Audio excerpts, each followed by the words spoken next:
body, you didn't realize your fellow believers could prophesy. Kati mwakirabye nti omubiri gwa Kristo n'abakkiriza bannammwe basobola okulagula. Obadde onoonya nnabbi n'omunoonya China, walabye nnabbi akuli okumpi.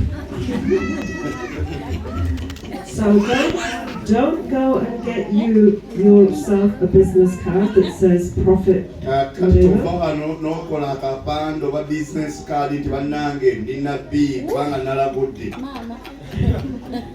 Or change your Facebook profile to say you're a prophet. Oba okukyusa kukwatako ku Facebook okyuse kubanga gye walaguddeko ogambe nnabbi Fiona.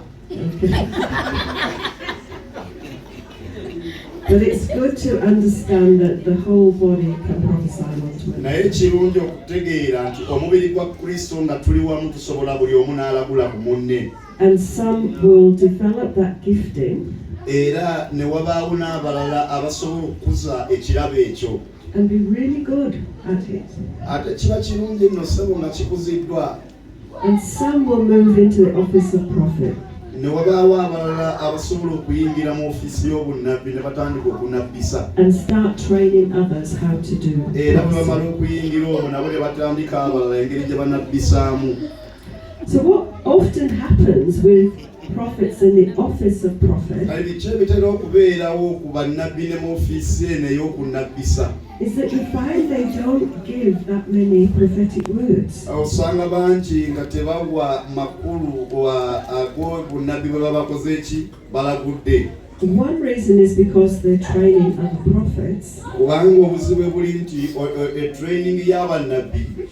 But the other bigger reason is because they start to know God more. They start to know God. Enjawulo eri bano abamu baba n'olugezigezi beefuula nti bo be bamanyi nnyo Katonda kubanga yanabbi Saloza nti yamanyi nnyo Katonda. Kyova olaba training yaabwe ensibuka. And he starts to tell them secrets. Naye Katonda abantu abo atandika okubabikkulira n'abalaga ebyama.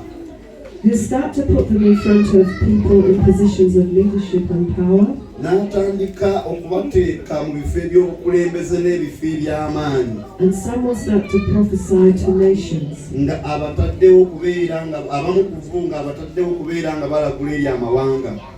And get strategies and ideas for moving businesses along. N'okufuna ebirowoozo n'enkola gye basobola okukola mu bizinesi ez'enjawulo. And a lot of the prophecies that God will give to these offices of the prophet kati obumu ku bunnabbi Katonda bw'ayinza okuwa mu ofiisi eno ey'obunnabbi are not really for general public knowledge. Biyinza okuba si by'abantu bonna kumanya nti mwenna nga bwe muli wano mumanye. And as you develop in that gifting, naye Mukama bw'akuyamba n'okula mu kirabo ekyo, one of the things is to learn that you are trusted by God. Ekikulu ky'oteekwa okuyiga bw'oba oli mu ofiisi eno ey'okunabbisa kwe kutegeera nti Katonda akwesize. He will reveal secrets to you about another person. Ng'okimanyi nti agenda kubikkulira ebyama ebyebuziba ebikwata ku muntu omulala. That you don't need to publicly broadcast. Naye Mukama bw'akuyamba togenda n'oyimirira ku kizindaalo n'olaalasa gundi na mulabi ali bwereere. I remember a testimony of a prophet. Alina obujulizi oba nnabbi omu. And he was illustrating this point. Yali annyonnyola point eno.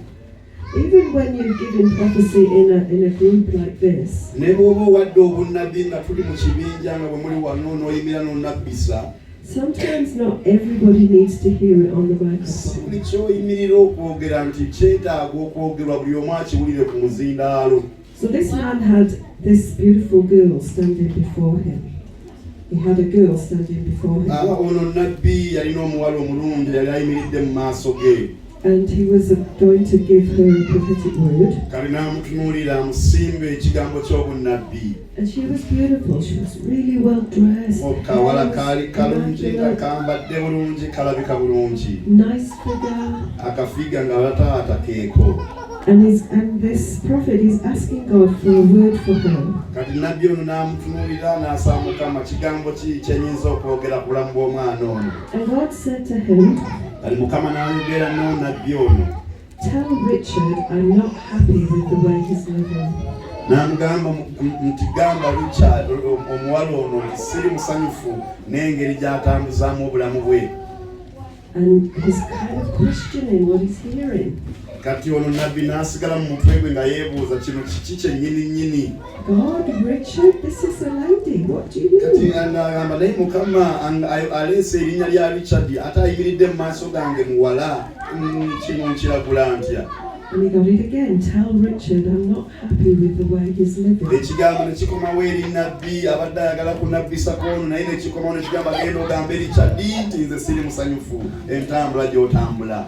So he took the microphone away from us in a big auditorium. Kati n'akwata omuzira n'aguwummuza n'ateeka amaaso ku kibinja kyonna ekitukuŋŋaanye. And he spoke to this person and said what God had told him.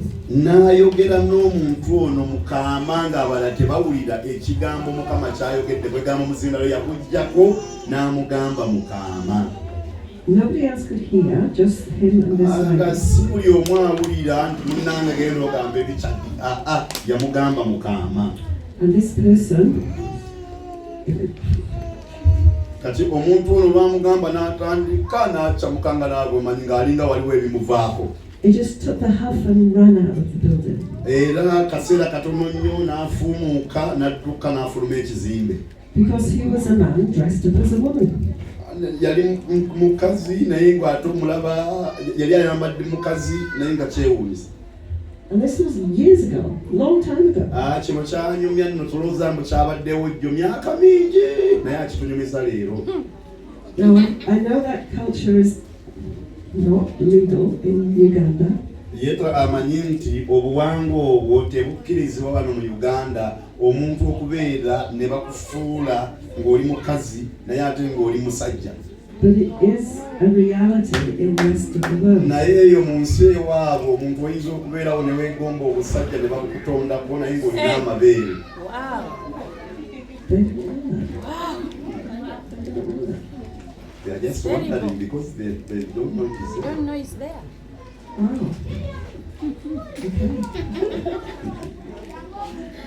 So what was happening there was God was respecting this man. Ekyali awo Katonda yali assizaamu ekitiibwa omukazi ono. Even though his lifestyle was not pleasing. Newankubadde obulamu bwe bwali tebusanyusa naye yassibwamu ekitiibwa enkwata gye baabikwatamu. And he was using this prophet to speak to him. Mukama n'akozesa obunnabbi bwe n'ayogera eri omuntu oyo. Who had the wisdom to deliver that message. Oteekwa okuba n'amagezi agamala okusimulula obubaka obwo tomala gagwawo. Without telling the whole 2,000-3,000 people. Tomansula omumwa gukontole tomansula kubuulira bangi. Amen? Amen. And that's what will happen as you develop through that gifting. Kakati ekyo kye kibeera ku muntu azimba n'akuza ekirabo ky'obunnabbi. Okay. Amiina. So we're going to change tactic. Kati tugenda kukyusaamu akakodyo. We're going to talk about tongues. We're getting